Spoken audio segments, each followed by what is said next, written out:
Hello, everybody, and guess who is with us today in the house? It's Christopher Linger. And Chris, it's amazing to have you with us today. I know there's a lot of information that you're going to be sharing with us. How are you?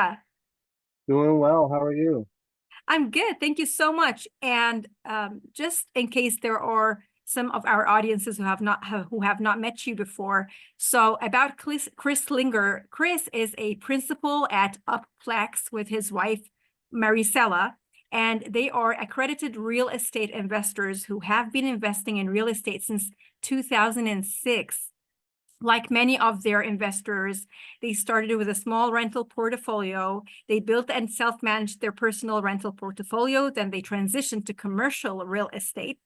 And they actually started with apartment syndication, model, mobile home parks, self-storage, private lending, and real estate notes in 2020. Of course, like we're going to be needing more explanation on all of these, Chris, because like Of not course. everybody is like, well-versed when it comes to real estate. And now Chris and Maricela are managers of over $300 million in assets. Wow. So Chris has an MBA, over 26 years of active duty Navy services, and is now a full-time apartment syndicator.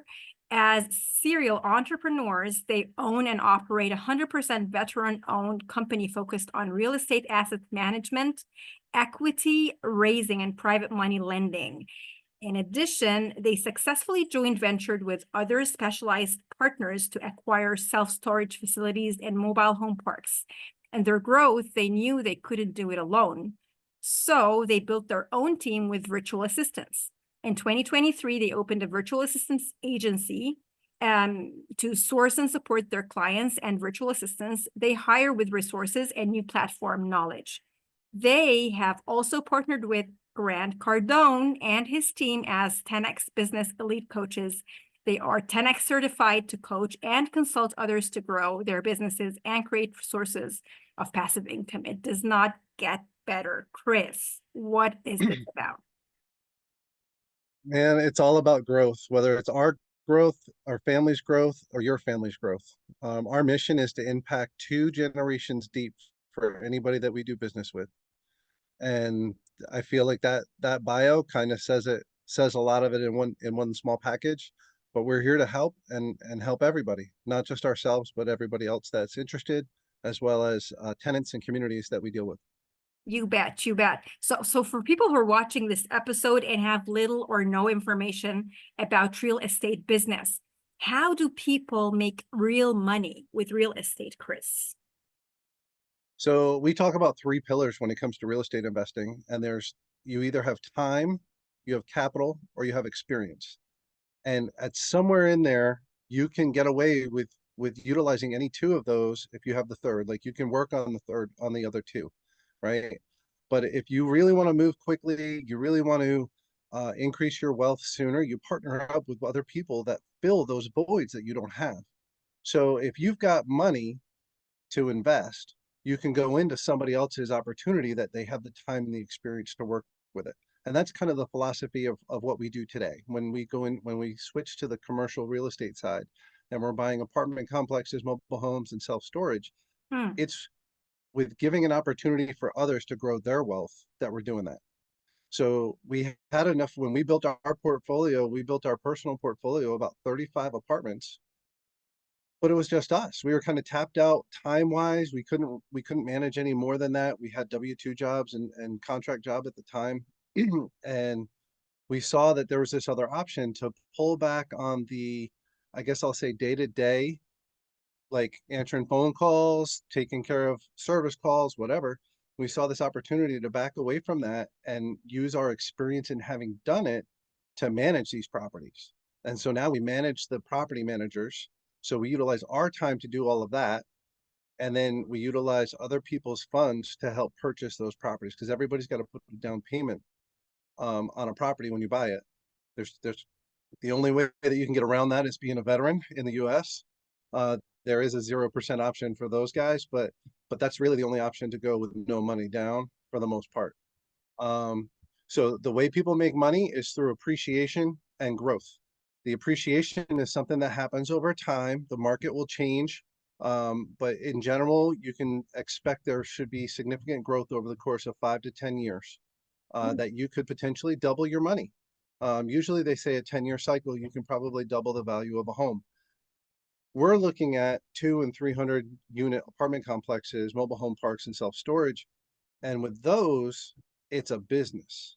And as many business owners understand, and many people understand, the business is priced based off of its net operating income, which is Mm-hmm. the revenue minus the expenses. And so as you grow your rents, if your expenses don't increase, your NOI increases, and that increases the value. So you can do forced appreciation by upgrading units. You can have market appreciation where Dallas becomes a hot spot, right? And people start flooding into there. So it's supply and demand. If you have the supply and there's this demand coming in, then you're able to increase your rents. And so those are a couple of the quick ways that people can increase their wealth or make money in real estate, with the commercial or even the smaller personal portfolio. Chris, when you said we started off with managing just 35 apartments, you made it sound like super easy. What does managing like 35 apartments sound like? Uh, so it worked out very well for us. My wife was on the East Coast, I was on the West Coast, and so I could take the early morning calls before I went into work. And that's the other thing, we both had jobs at the time. Oh, And so we were managing these long distance. We had our own little system set up, local service providers, things like that. And it's not easy, but it is doable. And when we hit 15 doors, it was like, okay, maybe we need a break from it. Oh, we hit 25 doors. Okay, we got to slow down. Hold on. And then it was like, nope, we were on this move and we just kept growing.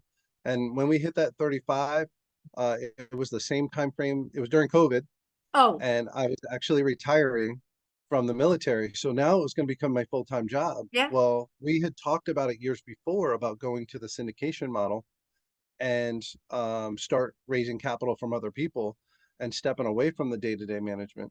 And so it was a natural transition for us, kind of like when somebody works their way up the chain within an organization, right? They come in, let's say McDonald's, you come in as a cashier, and then you become a shift supervisor, and then you become a manager, yeah. and maybe a general manager.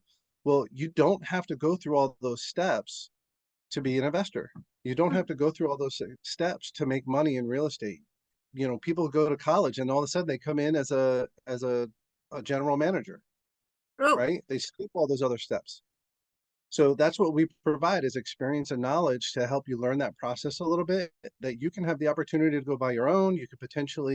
Um, you could potentially find your own investors and get into deals. We've actually done 10 syndications in the last year that we've brought 14 people in that had never done a syndication before.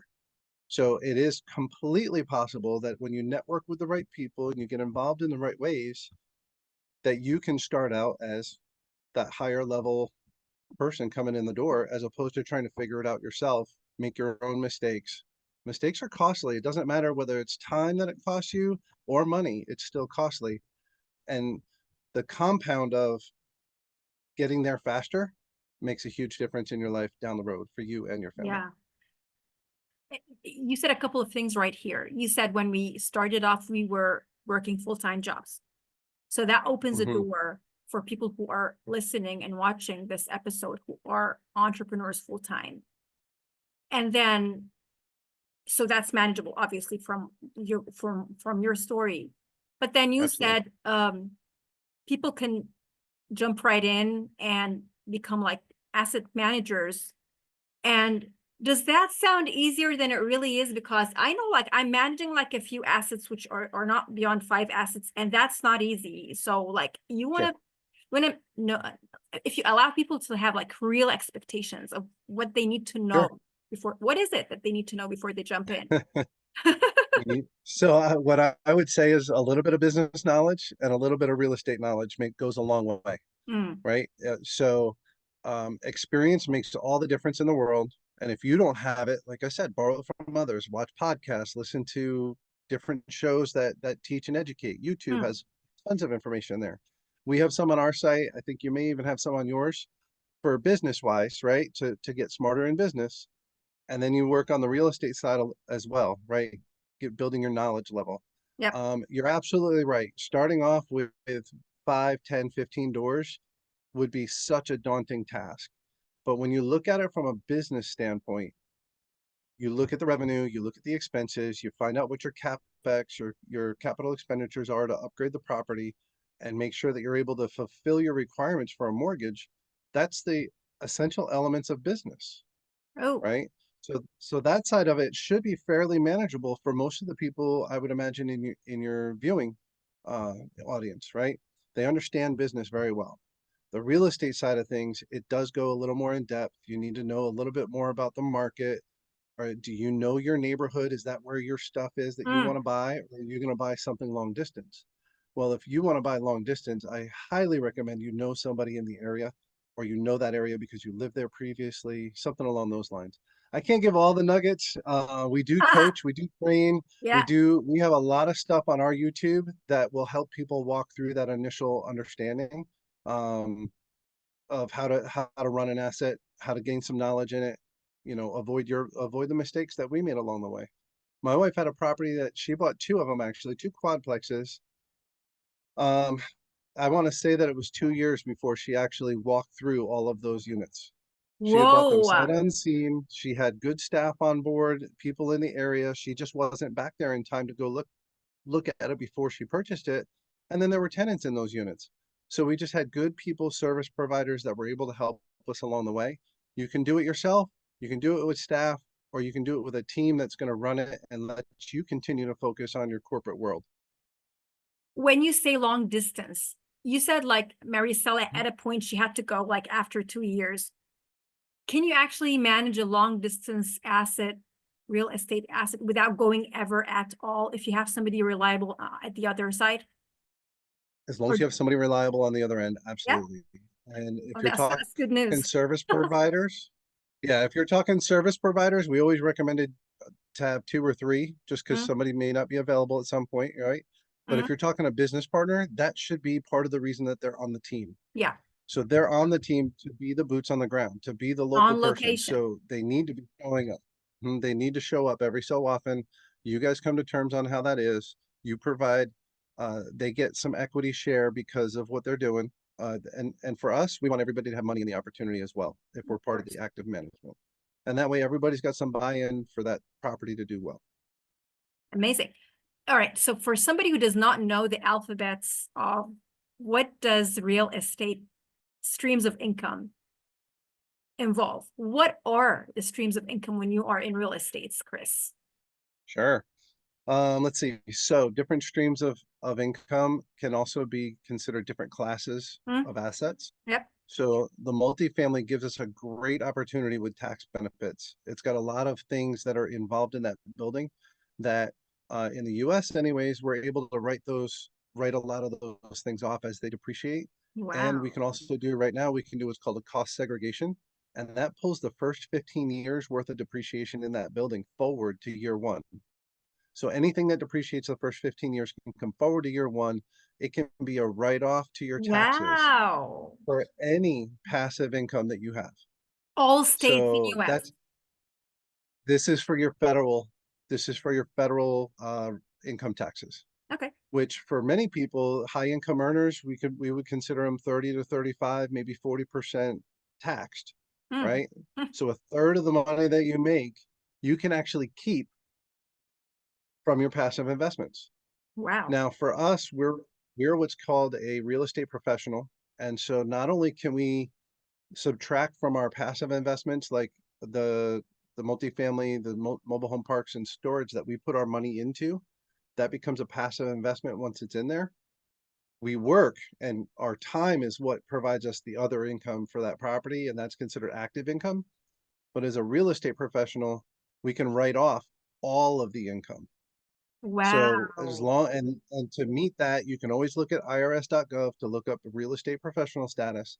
But the quick is 750 hours a year you have to spend on real estate. You should have control of at least an asset, a real estate asset that is not your primary home.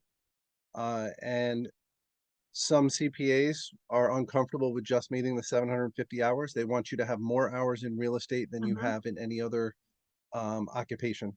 So if you have a W-2 job, then it's hard to be full-time Mm-hmm. and still justify a real estate professional. However, your spouse, if they have no job, if they have a working from home, if they're doing other things, they can qualify for the real estate professional status, and you get to write off your income if you're Wow. filing jointly. So it only takes one of you to be a real estate professional and still get those earnings. We actually had one company that sold, I want to say we sold $3.5 million worth of property, and we paid zero tax that year. There should have been capital gains. There should have been other things. It was all written off by the investments with the money that we made off of those properties. We turned around and reinvested all of that money. Wow. So was able to write it off. We actually in 22 we carried over almost $600,000 worth of depreciation to this year. So we'll be able to write off any income we have again this year. With the help of good accountants and good lawyers, or like you do this yourself, Chris? Oh no, that's definitely with good That's lawyers. We definitely a outgrew good our team. previous, Gotcha. Yeah. yeah, we outgrew our previous CPA, got somebody who understood the concept. They're actually an investor with us. So it was a great Wow. opportunity to say, okay, you definitely understand what's going on here. And you are correct. Get the professionals involved, and they will help you understand the tax code in those regards. Somebody once said, tax code is this big. Most CPAs know this much. Anything outside over here, they feel like that's aggressive. But if you find a guy who understands this much, all of that's now in play. And, you know, it's hard to find somebody who knows everything, Yeah. but together, if they have a team of different people, they could potentially part it together. And so you benefit from all of that in your business, in your income. Because if you keep 30 or 40% of your income today and were to invest it instead of pay it to the tax Yeah. office, it's huge. That's huge. Huge returns. Nobody wants to give that Hmm. away. Yeah, No, especially if they're like absolutely. investors with you. It's in their best interest. That's very Right. smart. So Yep. how fast can you grow this business, Chris, for people who are Sure. So visualizing? I told you we started in 2006, and I had a single family. My wife had a duplex. We grew to 35 in 2020. So Wow. that's 14 years. Kind of, it sounds like a lot, but when you think about it, in 2017 is where we started being purposeful with our investing. We only had 4 doors between Ooh. us in 2016, 4 apartments.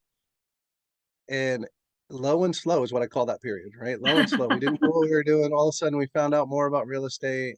At one point in my career, I found out that somebody made a comment: if you buy one house a year for 10 years, 10 to 12 years of being in the military, when you retire, you can live off of your retirement and you can live off the income from those homes because you'll own most of the home at that point.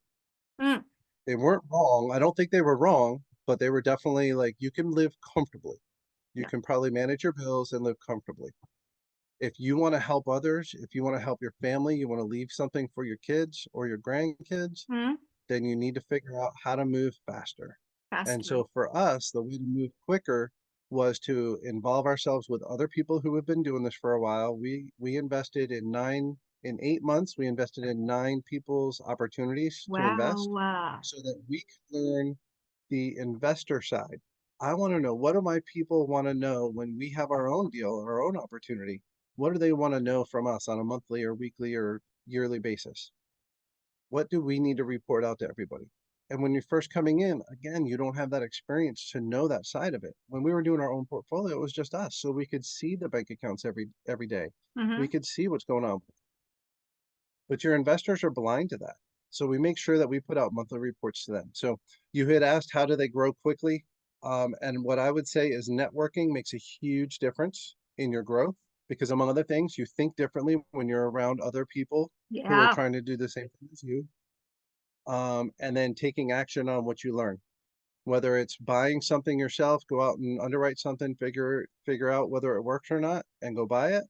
Or if you team up with other people who are doing it so you can feel a little more comfortable in the process.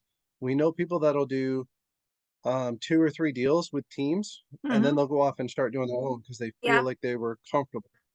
We were comfortable with the day-to-day management because of our background.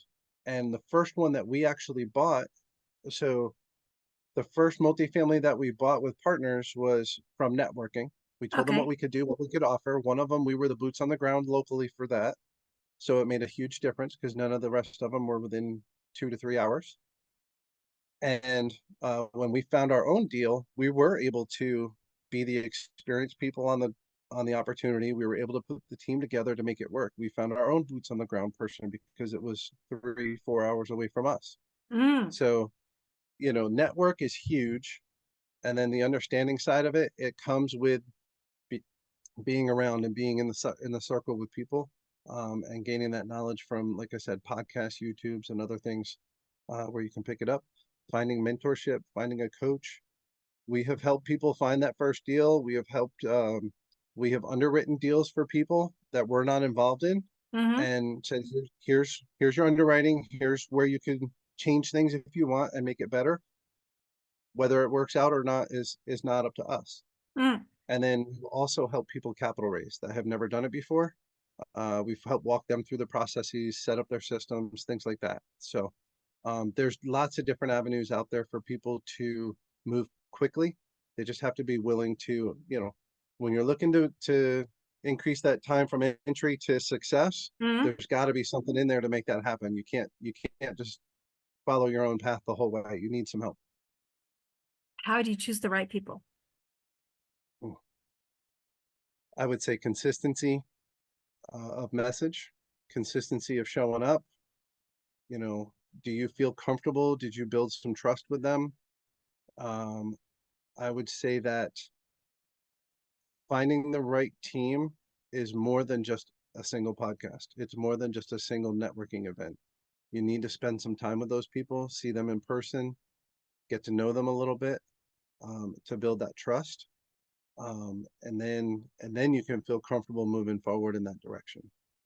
It's Wow. tough. We're in a lot of different groups, and we Yeah. see people who have never done deals before teaming up together, that 3 months later they're like, they're not pulling their weight, right? So make sure you've got people.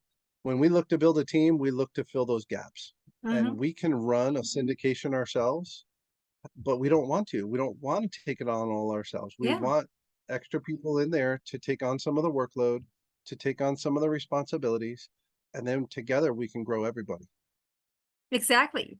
And I'm quite sure like it's not easier, but like how do you find the right people to partner with, not just your team? How do you find the right partners? We look You said at, so to nine. find the right Yeah. partners, You said 9 people in eight say that again. months. Did you say 9 people in 8 months? Oh, yes. Whoa. So How did you do that? How we does that had happen? we had a couple of virtual events. We had some Mhm. in-person events. We talked to other people in the system that we were in to figure out who it was that we were interested, who was moving, who was taking action. We're big action takers. We learn it, we move on, and we take action, right? And uh, knowledge is great, but it's only powerful when you act on it, Yeah, when you act with that knowledge. yeah. And so we went around and we figured out, we had joined a mastermind that most of those sponsors were actually in that mastermind as well. So it was a next level, um, compared to the regular group. And so we were able to spend like a 5-day event with them where we were around each other each day, each night, having lunches, having dinners, stuff like that. So it helped us to feel more comfortable moving forward, in that side. But I know that that's not possible for everyone. Mhm. But again, if you get on a couple of phone calls, ask some simple questions, ask some more in-depth questions. Don't be afraid to ask for financials and net worth. That's something Mhm. um, in this realm. When you're looking to partner with people, you need to make sure that people are able to complete the group, and they're able to assist, and they're not just coming in with their last nickel and dime. We don't Mhm. want to do that. Mhm. We don't want to do that because we don't want to do that to somebody and worry them, and they're worried about that very last little bit of finance. And it's just, yeah, you definitely need to get to know people on a different level than basic conversation. So are you saying that That's where you you build that trust to partner. you Sorry. literally collaborated with total strangers and just asked them the right questions to hang around them for the right time, and then you just took the leap? And I will say yes to a lot Wow. of that. you know, people that we knew for the first deals that we went into, we knew the people for about a year and a half. Okay. Some of the, once we did that, we're okay, we were comfortable, we understood the process a little bit more. We understood how to evaluate the deal, the opportunity to make sure that, okay, this looks like reasonable assumptions and expectations. And then the other couple of folks that we went with, um, it, I would say we knew most of them about 7 or 8 months, Wow. somewhere in that time frame.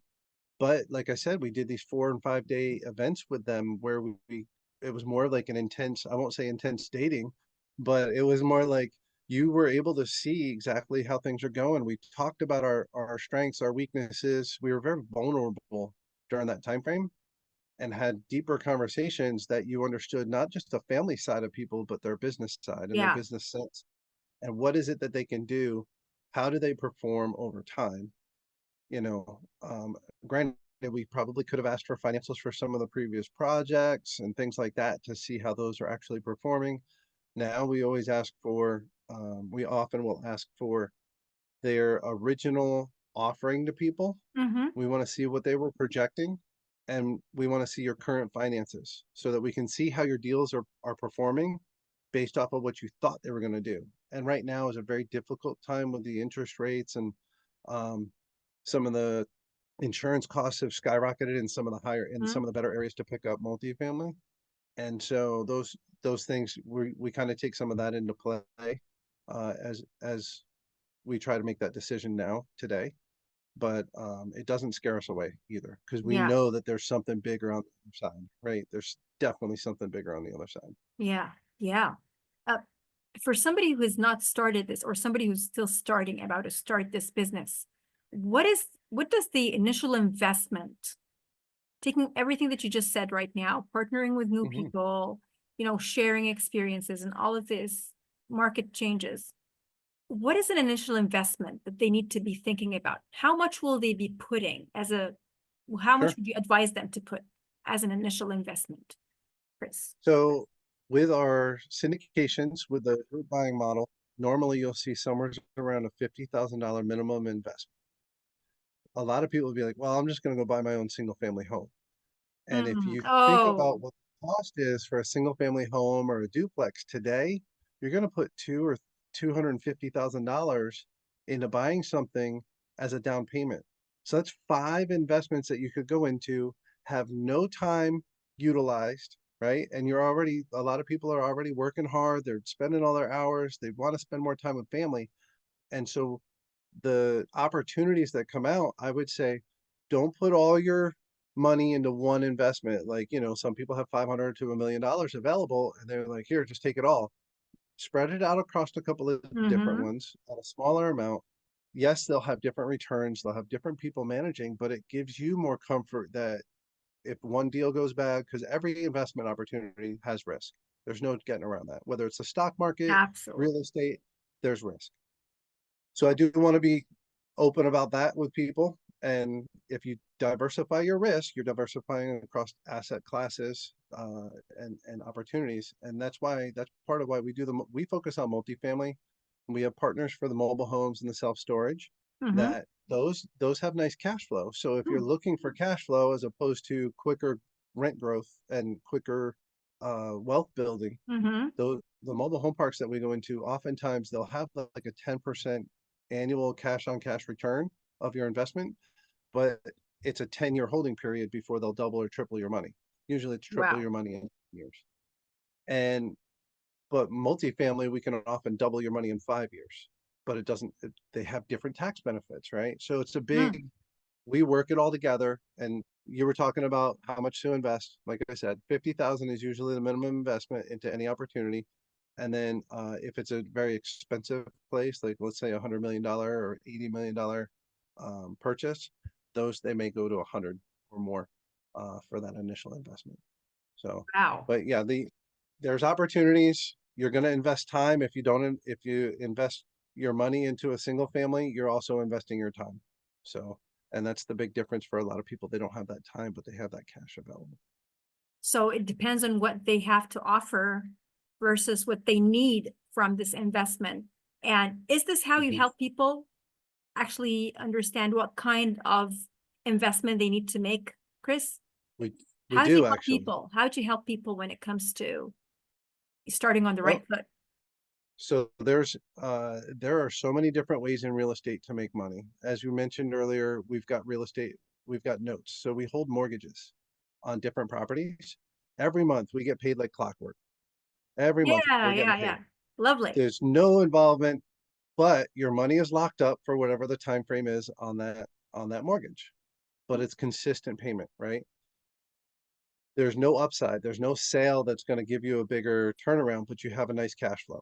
Hmm. Then you have opportunities with land. If you're going to do entitlements for development, you can buy the land cheap. You can do the entitlements. Again, it's a process. It's usually like a 2-year process before you're finished with the building and or more.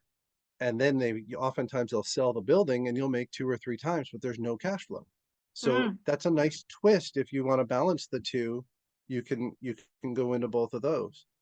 As I mentioned about mobile home parks, self-storage, they both have nice cash flow, but they don't, I'll say there's minimal things to depreciate. Mm-hmm. And so you don't get the same tax benefits that you get with multifamily. And that's why we do all of these things, is to blend it all together, get the most benefit out of everything, still pay zero tax at the end of the year. Yeah. It all comes together, it all comes around. But what we will generally get on a call with anybody who's thinking about investing with us. We'll get on a call, we'll have a conversation. What is it that you're looking for? Do you want to build wealth? Do you care if there's cash flow or not? Oftentimes with multifamily, we're not, like, with the interest rates where they're at, we're not promising cash flow right off the bat for a year, maybe 18 months, just to Mhm. be safe. Now, if we give out cash flow early, people are excited and happy, right? I would rather under promise and over deliver. Yep. Um, but if we tell them, hey, in 6 to 9 months, we should be given distributions, they're upset when they don't see it, right? Yeah. And so we definitely want to have that conversation with each investor of, where is it that you are right now? Where do you want to go? When do you want to be there? Because we can like, um, we can work it backwards from what your goal is to today, and tell you and lay out a plan for your investment process Mm-hmm. of what you may want to do. And as long as you stick to your plan, you should reach your goals in that, we'll say, 10-year time frame. Yeah. You know, we've done that for people. They said, hey, I want $10,000 passive income in 10 years. And so we worked it all backwards. And I said, it sounds like a big number. And I'll give you guys an idea. Sounds like a big number. $1.5 million working in 10 years at 7% annual Mm-hmm. cash on cash returns would give you just about $10,000 a month. But to work it backwards, you need roughly $300,000 to $400,000 working this year. So it's much more manageable when you talk about it on the smaller. And if you need a little bit more time, it doesn't all have to be at one time, right? Maybe you make 50,000 a year and you're able to invest it. Well, each year you put in that 50,000. In 5 years, you're at 250, Yeah. and and then every year, just about every year, something may sell in the near future. And now every time you double your money, you put it back into more and put it in more until you reach your goal, and you've got it. And it's money that you just set aside, and you don't see it, you don't spend it, you And they're just not put it on to their work. own, which is the most Right. important part. Absolutely. How did the virtual assistance company fit into all of this? Like, I'm Mm, sure it was there for a purpose. Like, how did it it come is. to life? Tell us. Absolutely. Share. So about our third deal, our third opportunity, we realized we could not do this ourselves anymore. We would not be able to manage these assets. We wouldn't be able to continue with the presence we had, continue to capital raise. We just couldn't expand any further. We were kind of tapped out. Hmm.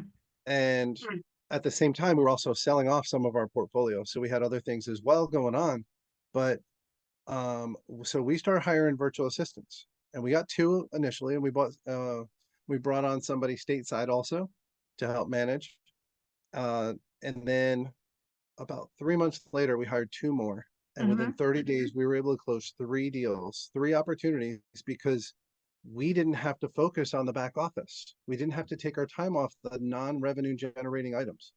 We were able to just focus, continue doing what we were doing. We found some extra deals. We had our network already. And these things just happened to fall in line that it closed within 30 days. But again, right after that, people saw us doing all this and they're like, wait, how are you doing that? Yeah. And so we sent them to the website that we hired our VAs from, our original VAs. We hired them off of a website.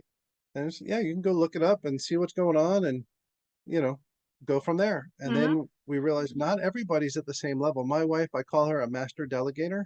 She will do a task, and if it's a repetitive task, she will push that to the next person and let them take it from there. And so she only does it once, understands it, and then pushes it on, and she's there as a resource if needed. Well, we do the same thing with our VAs. So anyways, I was telling you, people kept asking us, we sent them to this other website, and they were like, they're just not ready to do this by themselves. Mm. So we actually started up our virtual assistant agency, and we said, our VAs are available to your VAs as support. If you give them a Wow. task that they've never done before, our VAs will help them get that task done. So we actually have our own video network of different tasks that have been assigned over time that they've gone through and done videos or SOPs or whatever, standard operating procedures, so that your VA is not learning it for the first time and using your time excessively. They have resources available to them. And then on top of that, our coaching business is also part of that same business. And we provide 4 weeks to the client because not everyone is a master delegator. Mm-hmm. So we provide 4 weeks of training to the client to help them delegate better, make sure that they're delegating the right things, and identify other tasks that they can push to a virtual assistant. So are you helping them find the right people to hire as well, or are you just helping their teams improve? Oh, yeah, we are absolutely we're basically the HR for them. They Okay, tell us, hey, wow. we need a VA for this, that, and the other thing. And we will go out, find the virtual assistants, whether it's in the Philippines, Venezuela, Mexico. That's right now, that's where we've sourced from.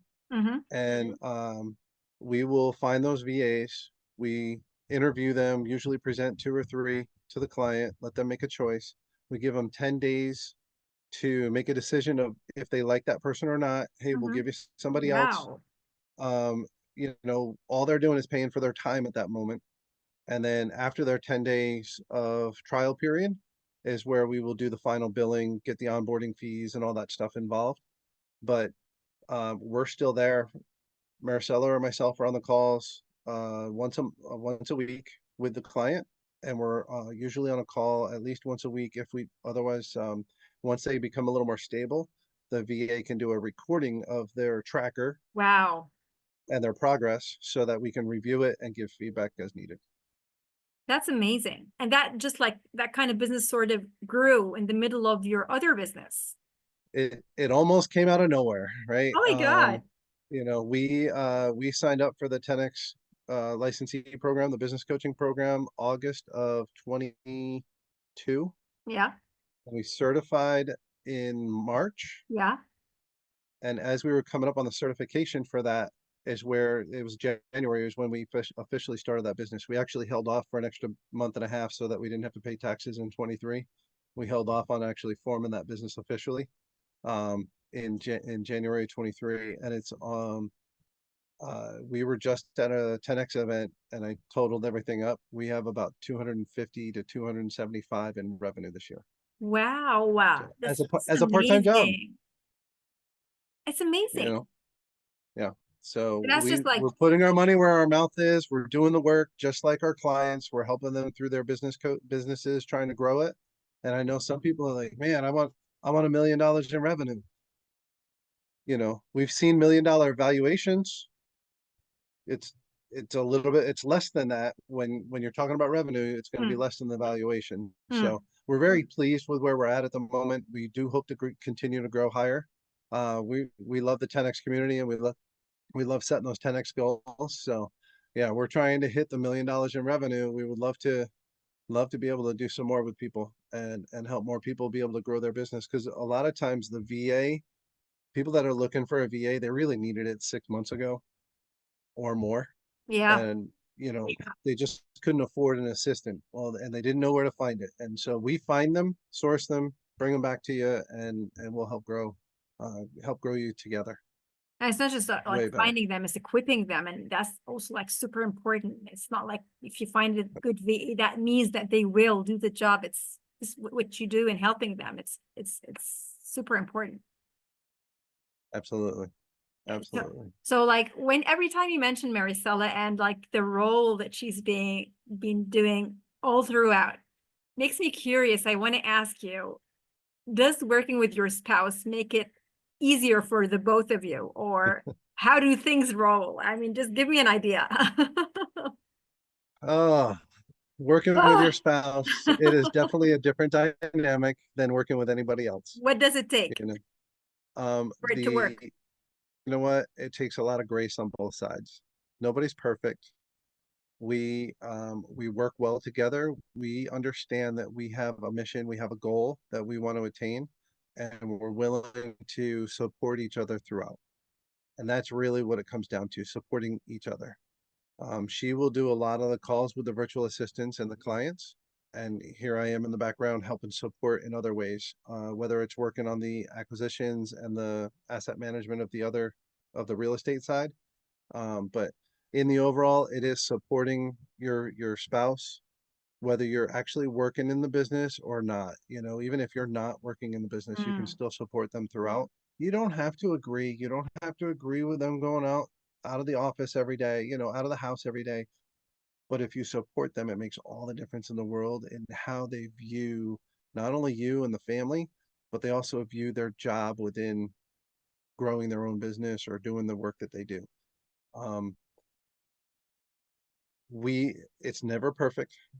Relationships, they have their struggles. Business has their struggles. Sometimes there was a time where Maricela was like, hey, we need to do this next. We need to get started doing this. And I looked at her, I said, we can't right now. She said, why are you telling me no? And I said, we just can't right now. I didn't say no, I said right now. She's like, well, what would make it that we can right now? I was like, well, oh, I'm backlogged on my acquisition stuff. I've got 5 things. So I'll tell you a little bit of the story real quick. Um, I've got five things that I need to get done before we can move on to something else. And so she took that on, and I will say that this may very well have been part of where the VA concept came. She mhm. took on the research for me that is time consuming. It's just time consuming. That's all it is. It's very tedious, but it's time consuming. And she took that on. About 4 hours later, she comes back. She goes, here's your stuff. You're never doing this again. We are going to find somebody to take care of that. So that I will say that was probably a huge Kickstarter for getting our VAs going, but it made it so that we can move on to the next thing, just like she wanted. And it wasn't until we read this book. It's called Rocket Fuel by Gino Mm, Wickman, and it talks about a visionary and an integrator in every business.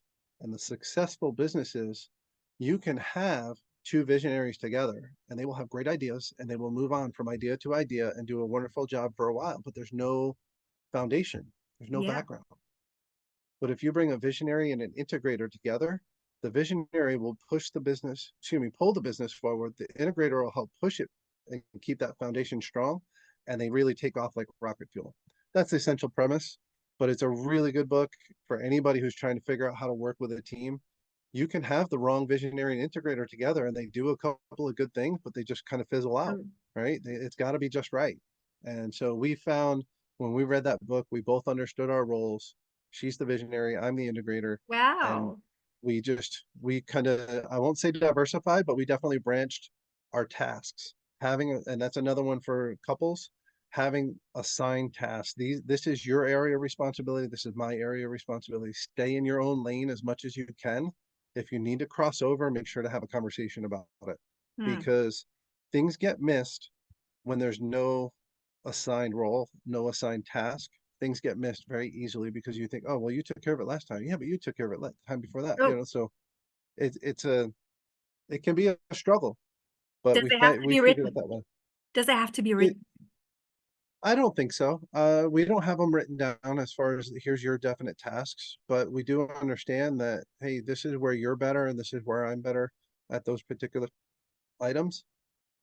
And so we just kind of came to the resolution of, it makes sense. You take care of that stuff. I'll take care of this stuff. We had the actual conversation to designate, Mm. but I won't say that we wrote them down necessarily. If you feel like in your relationship, you need things written down, no, see, you got it right here. Nobody likes to see that. Nobody likes you to do this. Look. Just Yeah. agree and move on. right? Take care of it, whatever it is, whatever the problem is, you can solve it together. Far easier than trying to solve it, butting heads. So like sort of com defining the decisions, who does what, sort of having these compartments where I Mhm. take care of this, you take care of that. That's an important part of the dynamic for it to work. Absolutely, That's absolutely. I think that's big advice. appreciate it Visionary, and integrate. integrate. Yep. And what's an advice that you can share with couples when like sort of like interests are not working together on a certain decision? What do you do, guys? Usually a task will, like if there's a new thing going on or something, it will usually relate to something that's already been identified as yours or hers or Mm-hmm. his, right? So I would say that you should trust your partner. If that's their area, trust is a big factor.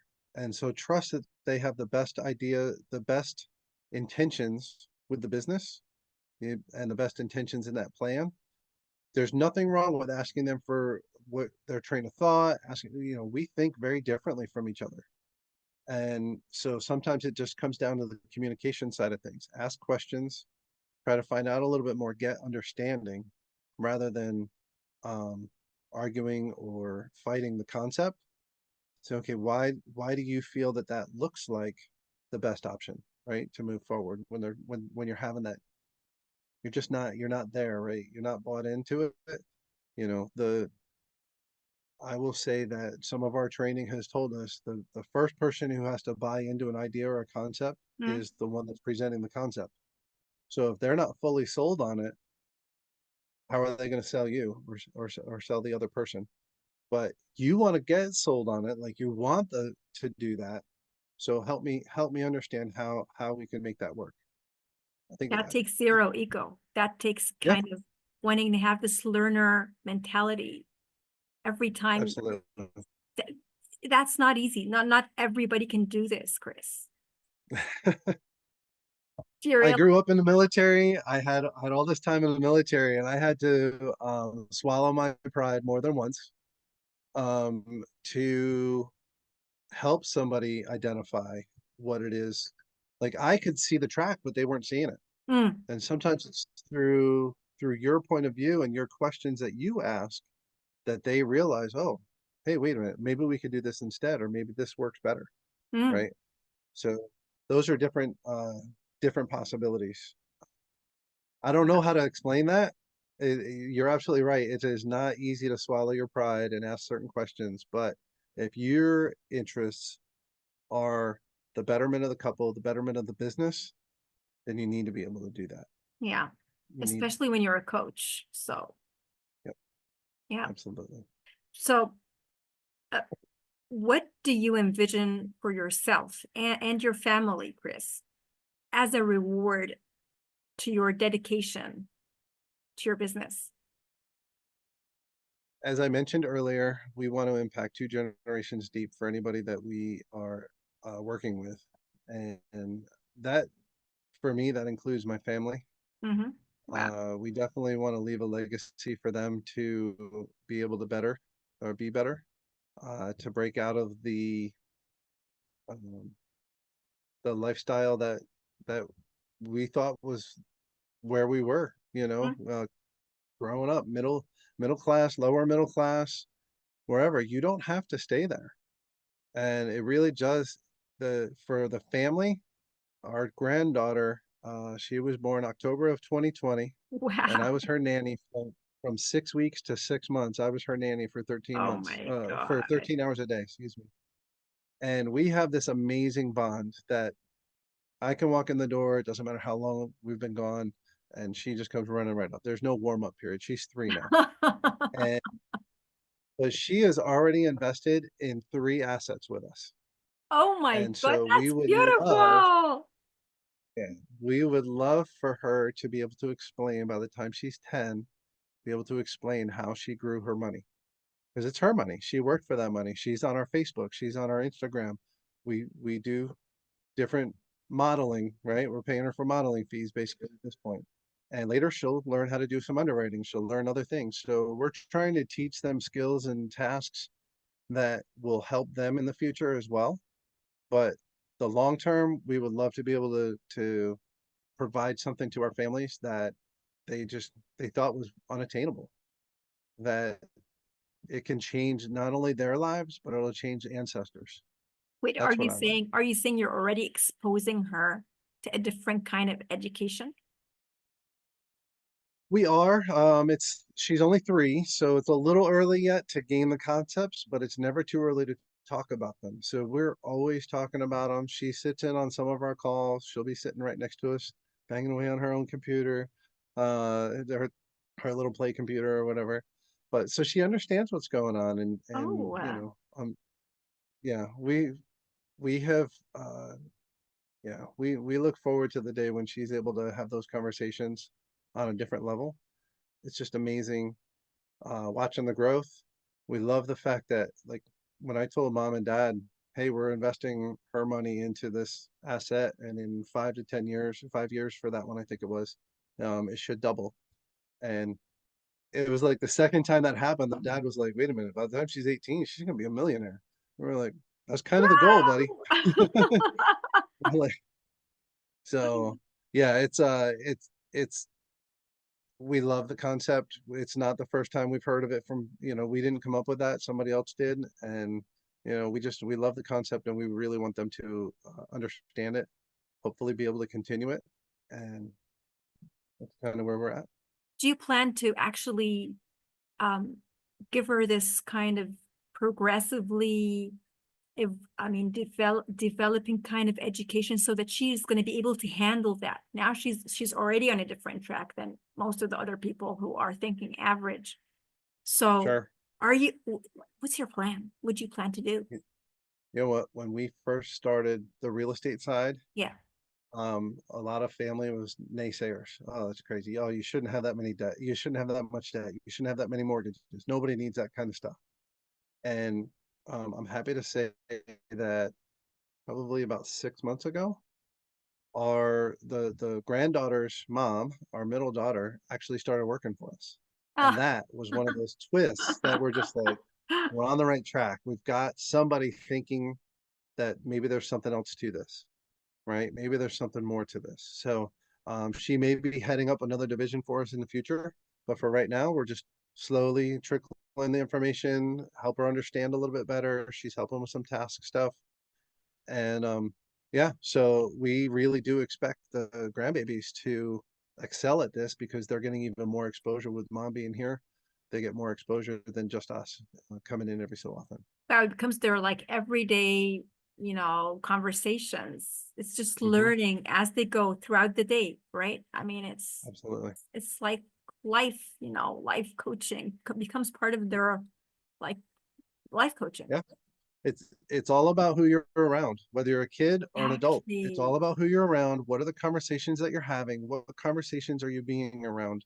Because if you're talking about drinking and boozing and partying and so, then that's the level of conversation you're going to have. Yeah. If you have aspirations and goals that are bigger than you need to get around people that are doing bigger than you. You need to get around those other spots, get around the people that you feel like you don't have any business being around.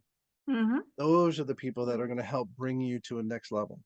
And I feel the same way for these kids that, maybe they don't have mom and dad around all the time. Maybe they don't have extended family that's doing well enough to be able to help them in some way. And in the overall, I don't know that it's necessarily the family's obligation to help get them out. Hmm.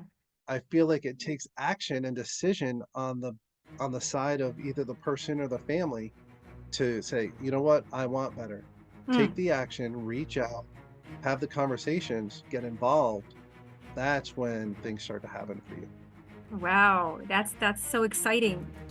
Uh, Let me ask you, what needs to actually manifest in your life as a sign that you fulfilled your passion in helping others grow?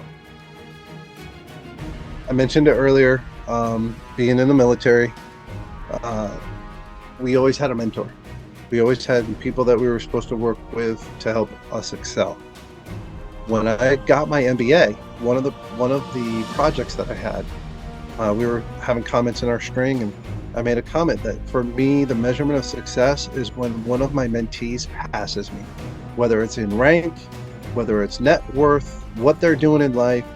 That means that I fulfilled what my obligation and goal was, which was to decrease that time frame from entry to success.